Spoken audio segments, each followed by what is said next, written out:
دوستوں، نوجوان ساتھیوں، پردہ نسیم خواتین اسلام، السلام علیکم ورحمۃ اللہ وبرکاتہ۔ نحمدہ نسلم علی رسولہ الکریم، اما بعد فاعوذ باللہ من الشیطان الرجیم ببرکۃ بسم اللہ الرحمن الرحیم۔ یا ایھا الذین آمنوا اتقوا اللہ وکونوا مع الصادقین۔ صدق اللہ بلغنا رسولہ النبی الامین المتین المبین الکریم، ونحن علی ذلک لمن الشاہدین والشاکرین والذاکرین والحمد للہ رب العالمین۔ آئیے حضرات، سب سے پہلے آپ اور ہم اپنی اپنی غلامی کا ثبوت پیش کرتے ہوئے سب سے پہلے آقا نامدار مدینے کے تاجدار، دونوں عالم کے مالک و مختار جناب احمد مصطفیٰ محمد مصطفیٰ صلی اللہ علیہ وسلم کی مقدس بارگاہ میں جھوم جھوم کر درود پاک کا ہدیہ پیش کریں اور پڑھے بآواز بلند اللہم صلی علی سیدنا شفیعنا نبینا مولانا محمد بارک وسلم، صلاۃ و سلام علیک یا رسول اللہ صلی اللہ تعالی علیہ وسلم۔ عرش حق ہے مسند رفعت رسول اللہ کی، عرش حق ہے مسند رفعت رسول اللہ کی، دیکھنی ہے حشر میں عزت رسول اللہ کی، دیکھنی ہے حشر میں عزت رسول اللہ کی۔ اور ہم بھکاری وہ کریم ان کا خدا ان سے فزو، ہم بھکاری وہ کریم ان کا خدا ان سے فزو، اور نہ کہنا نہیں عادت رسول اللہ کی، اور نہ کہنا نہیں عادت رسول اللہ کی۔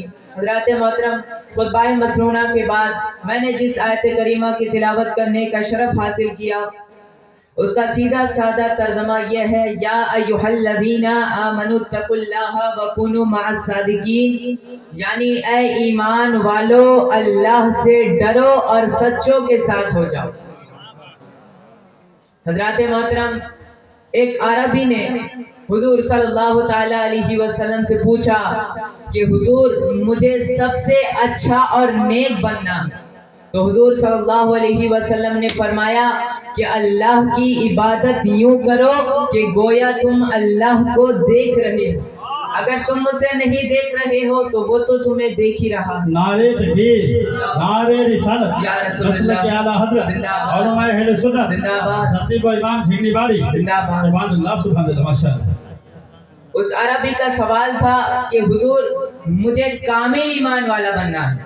حضرات محترم، اس عربی کی سوال کی جو کوالٹی ہے وہ اعلیٰ سے اعلیٰ ہے۔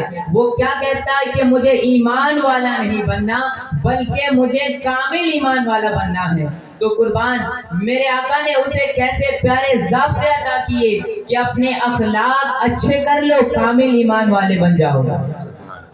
اب اچھے اخلاق کی کچھ علامتیں ہوتی ہیں، ایک تو ہوتا اخلاق اور دوسری کبھی کبھار لوگوں کے ساتھ اچھا سلوک۔ یہ جو کبھی کبھار لوگوں کے ساتھ اچھا سلوک ہے اسے ہم اخلاق نہیں کہلا سکتے۔ جب تک اخلاق ہماری عادت نہ بن جائے تب تک ہم خود کو بااخلاق نہیں کہلا سکتے۔ مثال کے طور پر ہم لوگ اندھیرے میں کھانا کھا رہے ہیں مگر ہمارے ہاتھ کا جو لقمہ ہے وہ ہمارے منہ میں ہی جائے گا، ناک میں نہیں جائے گا، کیونکہ یہ عادت ہے۔ اسی طرح اخلاق جب تک ہماری عادت نہ بن جائے تب تک ہم خود کو بااخلاق نہیں کہلا سکتے۔ اور حضور صلی اللہ علیہ وسلم کا یہ فرمان بھی ہے کہ قوم کے معزز آدمی کی تعظیم ان کے جو منصب کے اعتبار سے کی جائے۔ اگر کوئی دوسرے قوم کا معزز آدمی ہم سے ملنے کے لیے آئے تو اس کا جو منصب ہے اسی کے اعتبار سے اس کی عزت کی جائے۔ اور حضرات محترم، حضور علیہ السلام نے اپنے بعض صحابہ کی آمد پر خود صحابہ کو حکم دیا کہ اپنے سردار کے لیے اٹھ کر کھڑے ہو جاؤ۔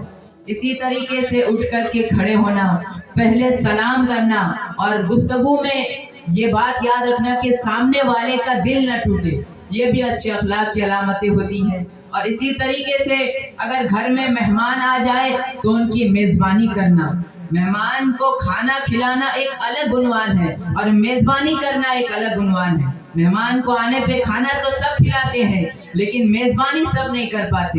کھانا کھلانا مطلب کھلا دیا، کھانا تو آنے والے کتے کو بھی لوگ ٹکڑا ڈال دیتے ہیں، میزبانی کیا ہے؟ آنے والے مہمان کا اتنا اکرام کرے، ان کی اتنی عزت کرے، پھر چاہے آپ انہیں گوشت روٹی نہ کھلا سکے، کھجوری دے، لیکن ان کی اتنی عزت کرے، ان کی اتنی رسپیکٹ کرے کہ اس کا دل خوش ہو جائے کہ میں کہاں چلا آیا۔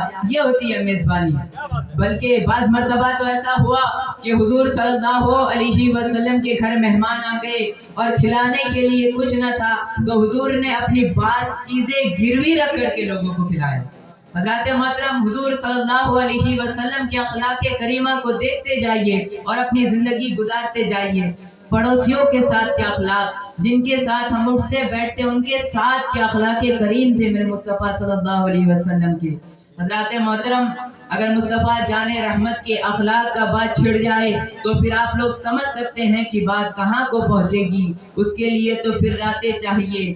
بلکہ میں تو یہ کہتا ہوں کہ جہاں سے اخلاق کا شعور پائے وہ مصطفیٰ جان رحمت کے اخلاق ہیں۔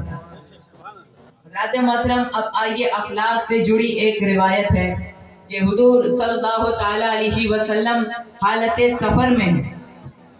اب اپنی کیا عادت ہوتی ہے کہ ہم لوگ اگر سفر میں، اب بڑا منصب اگر اپنا ہی ہو تو ہم لوگ پورے سفر میں لوگوں کو نوکر بنا لیتے ہیں کہ چائے پلاؤ، پانی پلاؤ، یہ پلاؤ، وہ پلاؤ۔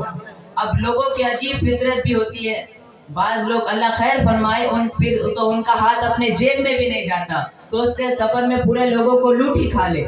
لیکن آئیے میرے حضور صلی اللہ علیہ وسلم کے اخلاق کریمانہ، حضور صلی اللہ علیہ وسلم ایک مقام پر اترے اور اترنے کے بعد صحابہ کو کام تقسیم کیا کہ تم یہ کر لو، تم وہ کر لو۔ جب صحابہ میں کام تقسیم ہو گیا تو حضور خود صحابہ کی نظر سے اوجھل ہو گئے۔ سب اپنے اپنے کام میں لگے تھے۔ اس جنگل میں کھانا پکانے کی تیاری چل رہی تھی تو سب اپنے اپنے کام میں لگے تھے۔ تھوڑی دیر بعد دیکھا کہ حضور آ رہے ہیں اور اپنے سر پر لکڑیوں کا گٹھا رکھ کر کے آ رہی ہیں۔